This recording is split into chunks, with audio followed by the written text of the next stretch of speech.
آج ایک انتہائی اہم ترین موضوع کے اوپر آپ کے سامنے لب کشائی کر رہا ہوں، وہ ہے پروسٹیٹیوشن، قحبہ گری۔ یہ جو عورتیں جسم فروشی کرتی ہیں یا جسم فروشی والے کام کرتی ہیں، جس کو آپ زنا کہتے ہیں، چکلا کہتے ہیں، ان کی کمائی کے بارے میں شرعی حکم کیا ہے؟ اور دوسرا، چونکہ آج سیدہ کائنات حضرت خدیجۃ الکبریٰ رضی اللہ تعالی عنہا آپ کا وصال مبارک بھی ہے، تو اس حوالے سے بھی انشاءاللہ چند باتیں آپ کے سامنے عرض کروں گا اور کوشش کروں گا کہ اپنے موضوع کے اندر رہتے ہوئے ہی دونوں چیزوں کو بیان کروں۔ عزیز سامعین محترم، بلا تمہید یہ جو قحبہ گری جسم فروشی ہے، اس کا ذکر جس حدیث شریف میں آتا ہے وہ آپ کے سامنے عرض کرتا ہوں۔ حضرت ابو مسعود الانصاری رضی اللہ تعالی عنہ سے مروی ہے کہ ان رسول اللہ صلی اللہ علیہ وسلم نہا عن ثمن الکلب و مہر البغی و حلوان الکاہن۔ حضور صلی اللہ علیہ وسلم نے 3 چیزوں کی کمائی سے منع فرمایا ہے۔ وہ کون سی ہیں؟ نمبر 1 کتے کی قیمت، نمبر 2 زنا کی جو کمائی ہے اس سے منع فرمایا ہے، اور نمبر 3 یہ جو جادوگری کرتے ہیں ان کی کمائی سے۔ اب ان تینوں کی 2 کی میں وضاحت پہلے کر دوں، تیسرے ٹاپک کی طرف آتے ہیں۔ کتے کی کمائی سے منع ہے۔ کتا کون سا رکھنا جائز ہے، کون سا رکھنا ناجائز ہے، وہ آپ کے سامنے عرض کرتا ہوں۔ وہ کتا جو کہ بندے نے گھر کی حفاظت کے لیے رکھا ہے، مثلا آپ کے گھر میں مال مویشی موجود ہیں، حویلی پہ رکھا ہوا ہے آپ نے جانوروں کی حفاظت کے لیے، تو ایسا کتا رکھنا یہ جائز ہے۔ یا گھر کی حفاظت کے لیے آپ کہیں سائڈ پہ رہتے ہیں جہاں پہ آپ کو پتہ ہے کہ چور وغیرہ آ سکتے ہیں یا گھر میں خطرہ ہوتا ہے، تو کتا وہاں پہ رکھنا جائز ہے۔ اس کے علاوہ شوق کے لیے کتا رکھنا یہ ناجائز ہے، رحمت کا فرشتہ نہیں آتا۔ لڑائی کے لیے کتا خریدنا بیچنا یہ حرام ہے، ایسا کتا گھر میں رکھنا یہ جائز نہیں ہے۔ کتے کی لڑائی کروانا، مرغے کی آپس میں لڑائی کروانا، بکروں کی آپس میں لڑائی کروانا یہ ناجائز ہے، ان کی کمائی بالکل حرام ہے۔ زرعی لحاظ سے اگر آپ زراعت کے ساتھ منسلک ہیں، وہاں آپ سمجھتے ہیں کہ کھیت میں میں نے رات کو باہر جانا ہوتا ہے تو وہاں سور وغیرہ مجھے مل سکتے ہیں، تو میں کتا اپنے ساتھ لے کے جاؤں گا حفاظت کے لیے، تو ایسا کتا رکھنا یہ جائز ہے۔ ادروائز کتے کی جو کمائی ہے دوسرے مقاصد کے لیے خریدنا بیچنا یہ ناجائز ہے۔ دوسری بات یہاں پہ کاہن کی کمائی، کاہن کہتے ہیں یہ جو کالا جادو کرتے ہیں آج کے دور میں، ان کی کمائی بھی یہ حرام ہے، ان کے پاس جانا بالکل ناجائز ہے۔ ہمارے ہاں عورتیں، یہاں تک ہم اخلاقی گراوٹ کا شکار ہو چکے ہیں، ہمیں پتہ چل جائے نا فلاں جگہ عیسائی کالا علم کرتے ہیں، ہمارے مسلمان وہاں بھی جا رکھے۔ یہ 20 مثالیں موجود ہیں، ہم نے کبھی نہیں دیکھا اس کا مذہب کیا ہے، ہم کالے علم والوں کے پاس جاتے ہیں، بڑے فون آتے ہیں جی ہم فلاں کام کر لیں۔ دیکھیں قرآن پاک سے بڑا علم نہیں ہے، نوری علم، نوری کلام کروانا، تعویذ لینا، دم کروانا یہ جائز ہے۔ حضور علیہ الصلوۃ والسلام حسنین کریمین کو دم کیا کرتے تھے، یعنی جو شریعت کے خلاف نہ ہو وہ آپ دم بھی کروا سکتے ہیں، تعویذ بھی لے سکتے ہیں۔ باقی جو کالے علم والے ہیں بالکل ناجائز اور حرام ہیں۔ اب ہم اپنے ٹاپک کی طرف آتے ہیں، جو اس میں مین چیز ہے کہ زنا کی کمائی، جسم فروشی کی کمائی یہ بالکل حرام ہے۔ عزیز سامعین محترم، یہ جو زنا ہے، برائی ہے، یہ آج کے دور سے شروع نہیں ہوئی ہے۔ 1400 سال قبل حضور علیہ الصلوۃ والسلام کی بعثت سے پہلے یہ برائی جاری تھی۔ اس وقت اتنا عروج اس کا تھا کہ لوگوں نے اپنے گھروں کے اوپر جھنڈے لگا رکھے تھے۔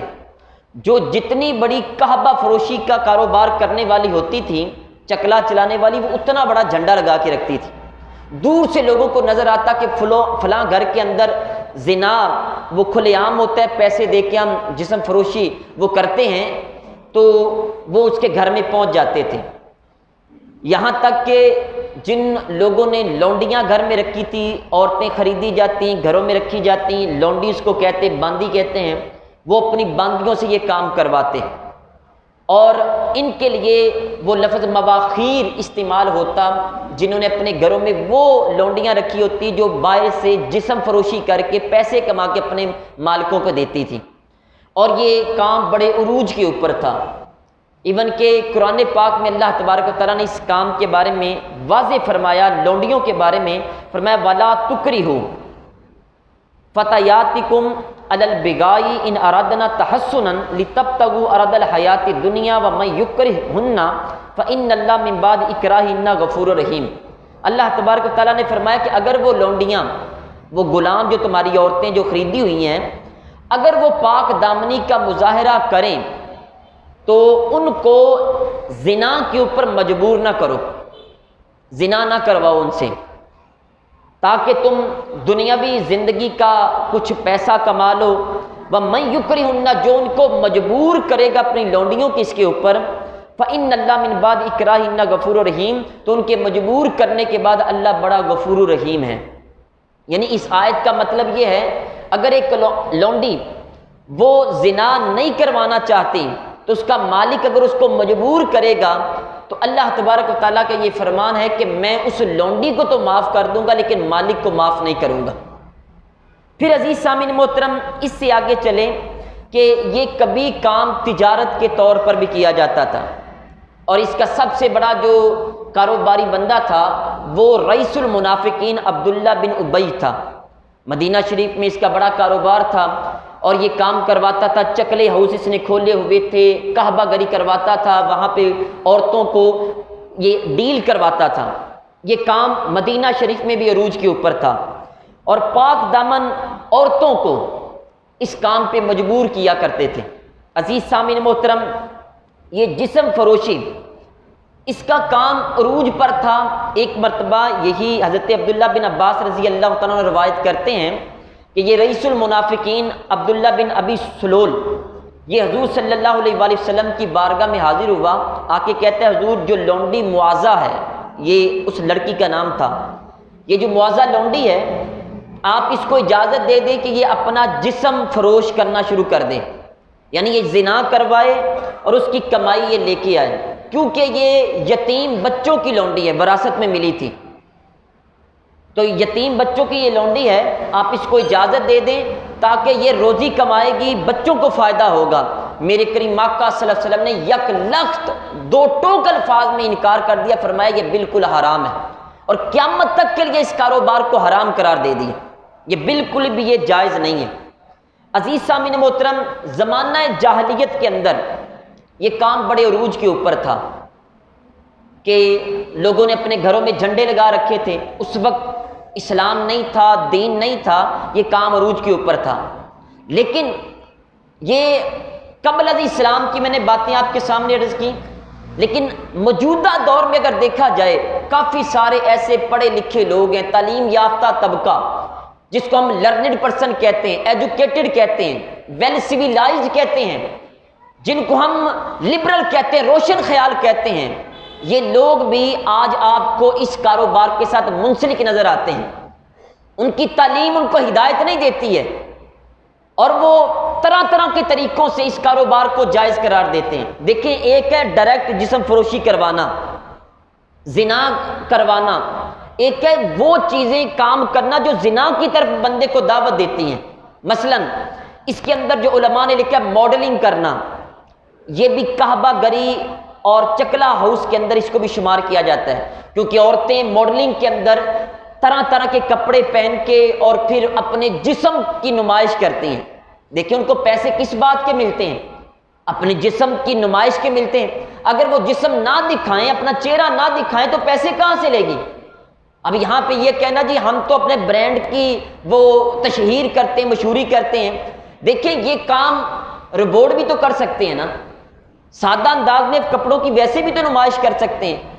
یہ جو عورتیں ماڈلنگ کرتی ہیں یہ بھی اسی کے اندر آتی ہیں، آرٹ ہے، کیٹ واک ہے، یہ جدید شکل میں کعبہ گری کی یہ صورتیں ہیں، پروسٹیٹیوشن کی یہ صورتیں ہیں، اسی طرح فیشن شو آ گئے ہیں۔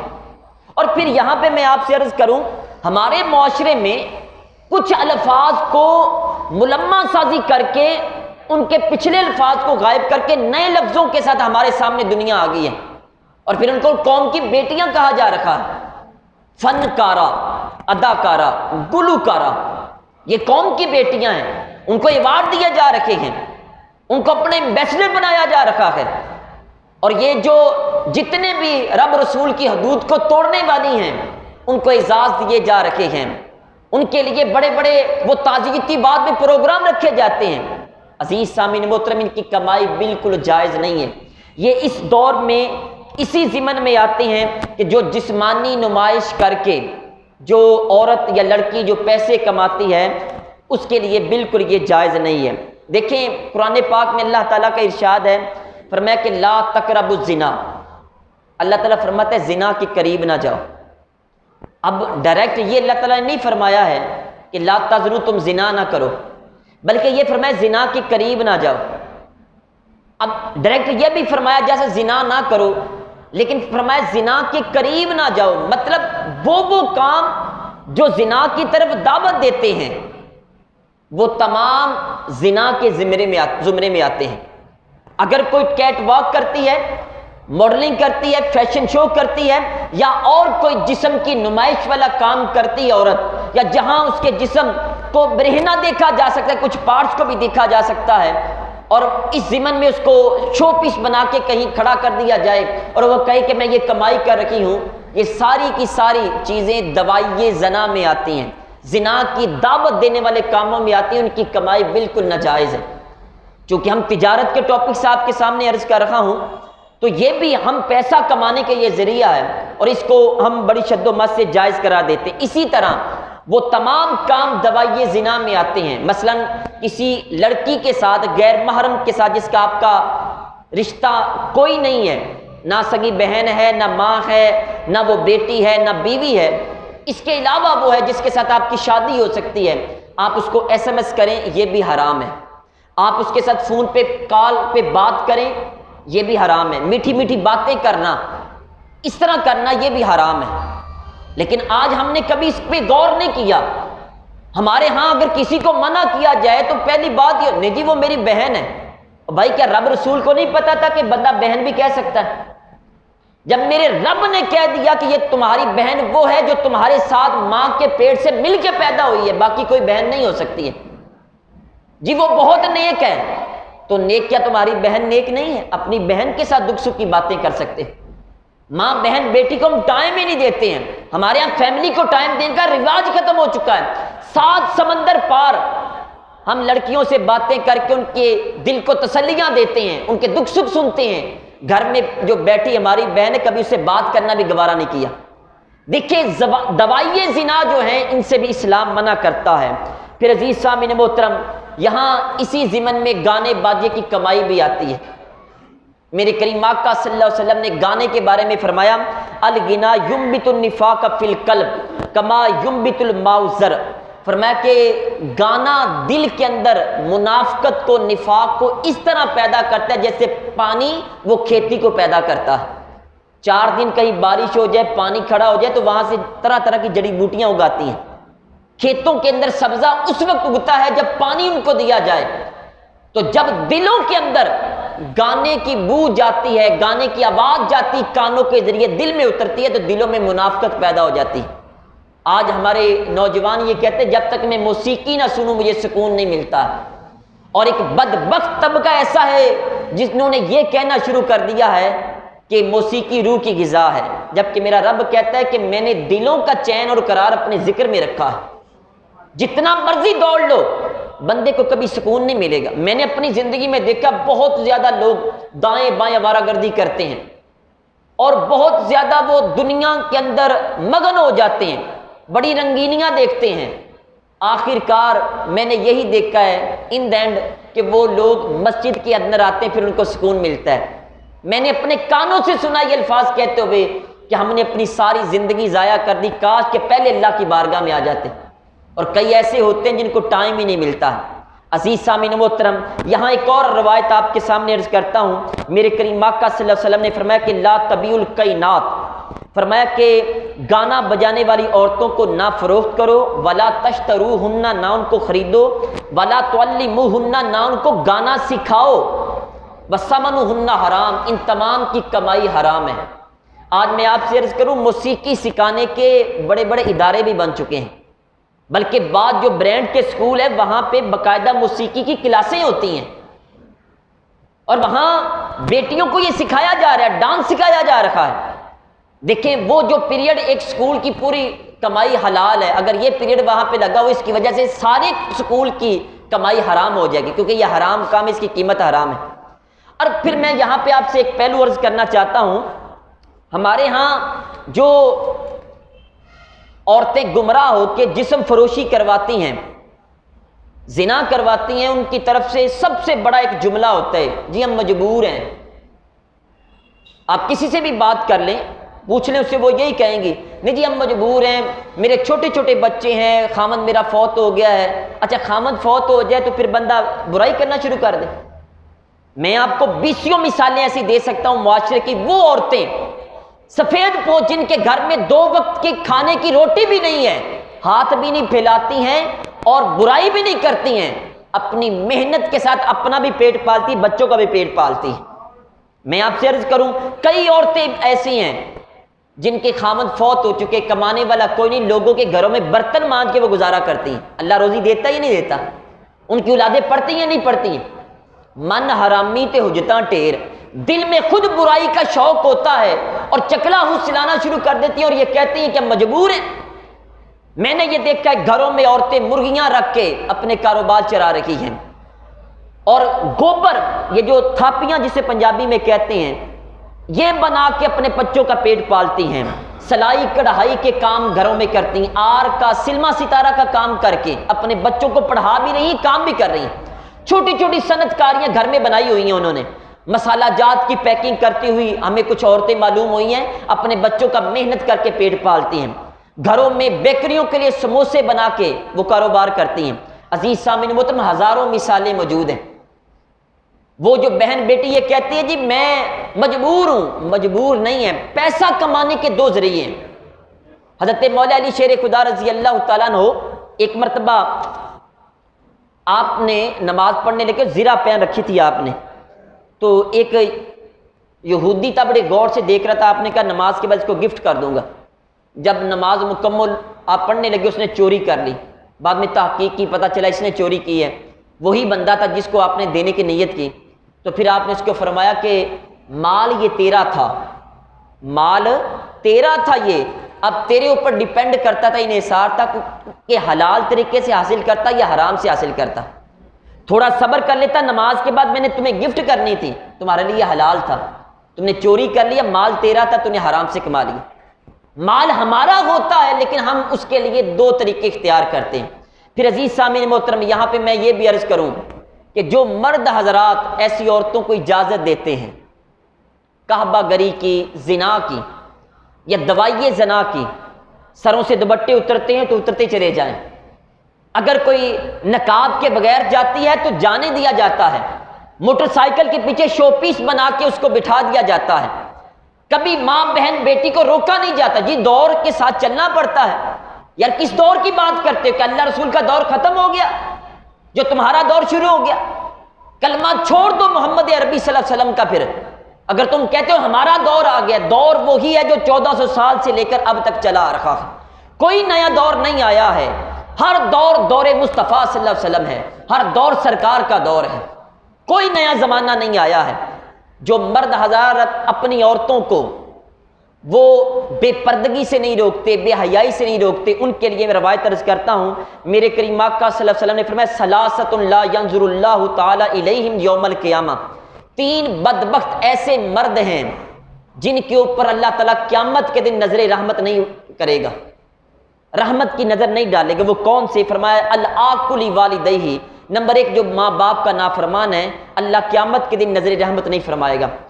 نمبر 2 والمرأۃ المترجلۃ، نمبر 2 وہ عورت جس کی شکل و شباہت مردوں جیسی ہے، کپڑے اس کے مردوں جیسے ہیں، اس کے بال مردوں جیسے ہیں، اس کے جوتے مردوں جیسے ہیں، اس کی چال ڈھال مردوں جیسی ہے، اس کی گفتگو کا انداز مردوں جیسا ہے، ایسی عورت کے اوپر اللہ تعالیٰ قیامت کے دن نظر رحمت نہیں فرمائے گا۔ نمبر 3 والدیوس، دیوس کہتے ہیں، اس کا ترجمہ بنا بے غیرت شخص، جو اپنی ماؤں بہنوں بیٹیوں کو بے پردگی سے منع نہیں کرتا، وہ بے غیرت ہے۔ یہ میں نہیں کہہ رہا، یہ اللہ کے محبوب علیہ الصلوۃ والسلام کہہ رکھے۔ ہم ذرا دیکھیں کتنے ہمارے ارد گرد آپ کو بے غیرت مرد نظر آئیں گے جو شو پیس بنا کے اپنی بیویوں کو، بیٹیوں کو، بہنوں کو لے کے جاتے ہیں. کبھی زبان سے لفظ ہی نہیں نکلا، جی چلتا ہے، جی دور کے ساتھ چلتا ہے. شادی بیاہ کے موقع کے بعد دجیاں اڑا دیتے ہیں، وہ مہندیاں بنا کے باہر روڈ سڑک کے اوپر لے جایا جاتا ہے، اپنی ماؤں بہنوں بیٹیوں کو کیمرے کے سامنے لا کے کھڑا کر دیتے ہیں. عزیز سامعین محترم، پھر ہم کہتے ہیں ہمارے گھروں میں برکت نہیں ہے.